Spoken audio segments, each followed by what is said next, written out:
Այսօր ճիշտ ասած լսում էի այդ կառավարության ծրագրի քննարկումները, ես նորից եւ նորից գալիս եմ այն եզրակացության, որ Հայաստանի Հանրապետությունում գոյություն չունի իշխանություն։ Հիշեցնեմ, որ ըստ սահմանադրության Հայաստանի Հանրապետությունում իշխանությունը դա մեր պարլամենտն է։ Մենք չունենք պարլամենտ։ Մենք ունենք մի խումբ մարդիկ, որոնք նստած են պարլամենտում,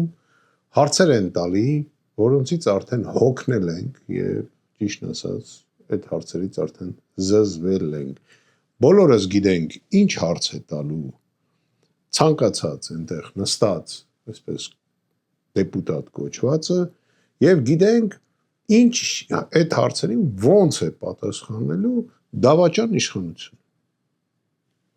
10 անգամ հարց տալ, օրինակ, դելիմիտացիայի մասին, այլ դելիմիտացիա չի եղել։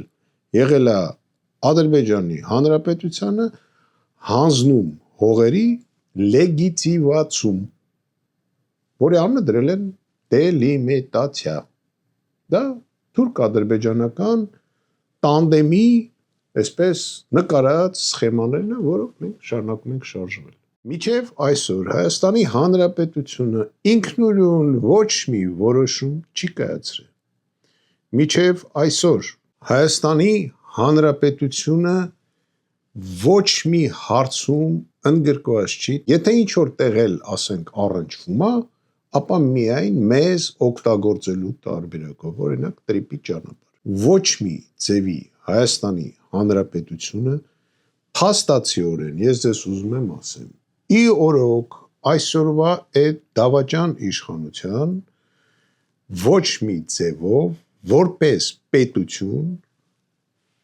դե ֆակտո գոյություն չունի, որտեղ մենք ոչինչ չենք որոշում,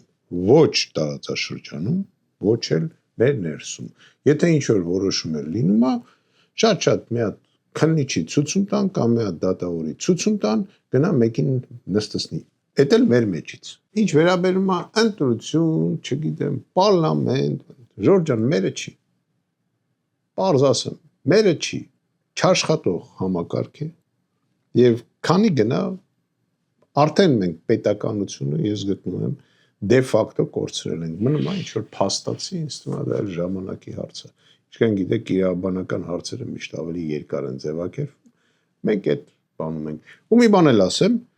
մենք որպես ժողովուրդ անցել ենք, այսպես, ստրկացման ստադիան, առաջի ստադիան մենք անցանք։ Մենք մոռացանք մեր արժեքները, մենք մոռացանք, որ մենք կարող ենք պաշտպանել մեր արժեքները, մենք համոզվեցինք, որ դա մեր արժեքները չի, սա առաջի ստադիան է, ստրկացման։ Անցել ենք երկրորդ ստադիային։ Երկրորդ ստադիան էլ կայանում է նրանով, որ մենք հիմա կձևափոխենք մեր հավատքը, որ մենք կհամաձայնվենք բոլոր տարածաշրջանային բոլոր հարցերին եւ ի վերջո մենք որպես հայ կարող էլ չկոչվենք։ Եվ մեր ազգանունների վերջում, ես չեմ ուզում վիրավորեմ այն մարդկանց, որ ասենք նման ազգանուններ ունի իծն է, բայց մենք ունենալու ենք վերջում կամ օգլի, կամ զադե, կամ էլ շվիլի։ Պարզ ասում եմ։ Շնորհակալություն։